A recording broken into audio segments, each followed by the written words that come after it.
There are no permanent friends or enemies in politics, only permanent interests. রাজনীতিতে স্থায়ী বন্ধু বা শত্রু বলে কিচ্ছু হয় না। স্থায়ী থাকে শুধু স্বার্থ। অনেকদিন পরে প্রতিবেদন করতে গিয়ে এই প্রবাদটি মনে পড়লো। অনেক পুরনো প্রবাদ যদিও, হঠাৎ করেই মনে পড়ে গেল, তাই বললাম আপনাদের সামনে। বাংলার রাজনীতির অন্দরমহলে কান পাতলে এখন ফিসফাস শোনা যাচ্ছে যে মমতা বন্দ্যোপাধ্যায় নাকি ফের কংগ্রেসে ফিরে যাচ্ছেন। মানে মমতার আদি তৃণমূল মিশে যাবে জাতীয় কংগ্রেসে। 28 বছর আগে যে দল ছেড়ে বেরিয়ে এসে মমতা নতুন দল এই তৃণমূল কংগ্রেস গড়ে তুলেছিলেন, সেই দল তো এখন প্রায় তারই হাতছাড়া। নিজের হাতে গড়া দলে আজ নিজেই কোণঠাসা মমতা। অধিকাংশ বিধায়ক ও সাংসদ তার পাশে নেই। তাই কি আবার সেই কংগ্রেসের দরজায় কড়া নাড়া? বাংলায় ক্ষমতা হারানোর পর চার দিক থেকে একেবারে নাজেহাল অবস্থা মমতার। যেভাবে আইনি ও রাজনৈতিক চাপ বাড়ছে, তাতে করে দিশেহারা অবস্থা তার। গতকাল তার বাড়িতে পৌঁছে গিয়েছিল সিআইডি। এই চরম দুর্দিনে কংগ্রেসকে আঁকড়ে ধরেই ঘুরে দাঁড়াতে চাইছেন তিনি। তাই যে কংগ্রেসকে কিছুদিন আগেও দূরছাই করতেন, এখন সেই কংগ্রেস নেত্রী সোনিয়া গান্ধীকে জড়িয়ে ধরছেন মমতা বন্দ্যোপাধ্যায়। মঙ্গলবারের পর বুধবারও অভিষেক ছুটে গিয়েছেন রাহুল গান্ধীর দুয়ারে। তবে খটকাও আছে। কংগ্রেসের শীর্ষ নেতৃত্ব যদি এই চরম দুঃসময়ে মমতাকে গ্রহণ করে, তাহলে প্রদেশ কংগ্রেস নেতৃত্ব কি আদৌ সেই সিদ্ধান্ত মেনে নেবে?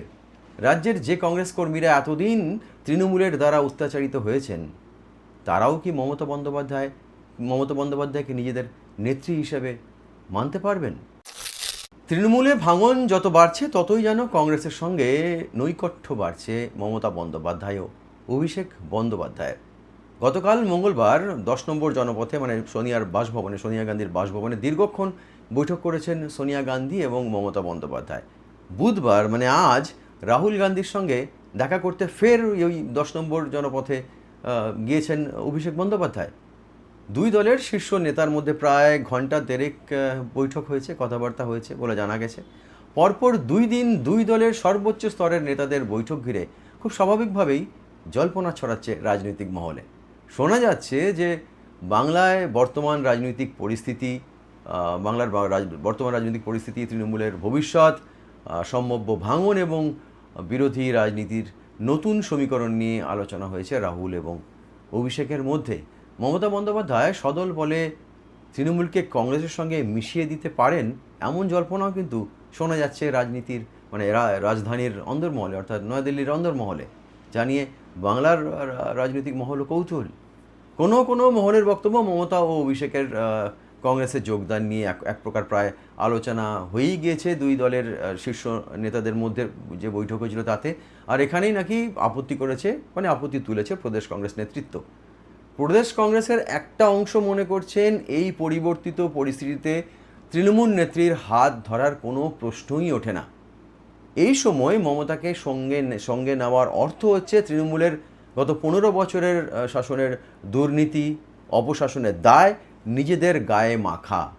অধীর চৌধুরী, আব্দুল মান্নানের মতো সিনিয়র প্রবীণ কংগ্রেস নেতারা ঘোরতর মমতা বিরোধী, এবং তারা আব্দুল মান্নান যেমন বলেও দিয়েছেন যে তার কংগ্রেস নেতৃত্বের উপর নাকি আস্থা রয়েছে যে no alliance with Mamata Bandyopadhyay. কংগ্রেসের শীর্ষ নেতৃত্ব নাকি এই রায় দেবেন। একই সুর অধীরের গলাতেও তিনি বলছেন যে মমতা বন্দ্যোপাধ্যায় একসময় কংগ্রেসকে ভাঙিয়েছিলেন, তাকেই এবার গান্ধী পরিবারের কাছে গিয়ে হাতে পায়ে ধরতে হচ্ছে। পাপের ফল ভোগ করতে হবেই, এটা অধীরের বক্তব্য।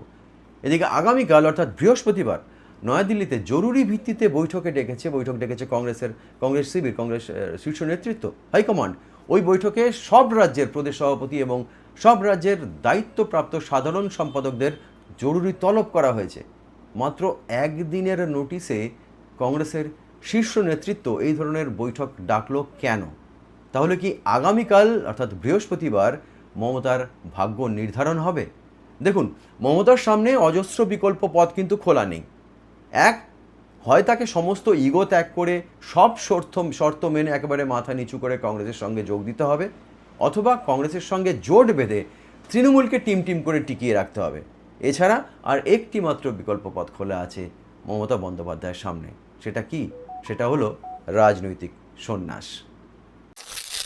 আজ এখানেই থামছি। কমেন্ট সেকশনে আপনাদের মতামতের আশায় রইলাম। আবার দেখা হবে এরকমই কোনো গুরুত্বপূর্ণ খবরের চুলচেরা বিশ্লেষণ নিয়ে বিটুইন দ্য লাইন্স উইথ চিনুতে। প্রতিবেদনটি ভালো লেগে থাকলে লাইক করুন, শেয়ার করুন, আর চ্যানেল এবং পেজটি সাবস্ক্রাইব ও ফলো করতে ভুলবেন না। ভালো থাকুন, সঙ্গে থাকুন। নমস্কার।